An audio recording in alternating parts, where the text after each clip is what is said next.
I'm human. I am a teenager. I make mistakes. I get pimples. I get irritated by small things. I get hurt. I have emotions. I have feelings. So I'm all of those things I just stated. Something I represent, something that happens to me. It's something, I do get the occasional pimple, and that's okay to be like that.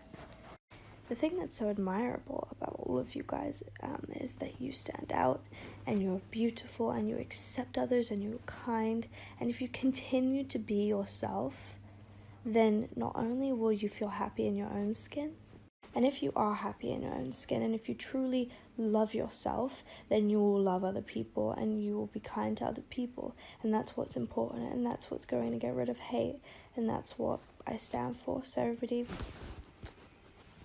I'm sorry for that, but I just wanted to tell everyone that if you continue to be yourself, you continue to love other people and love yourself, then there's nothing else you need in life but happiness and peace.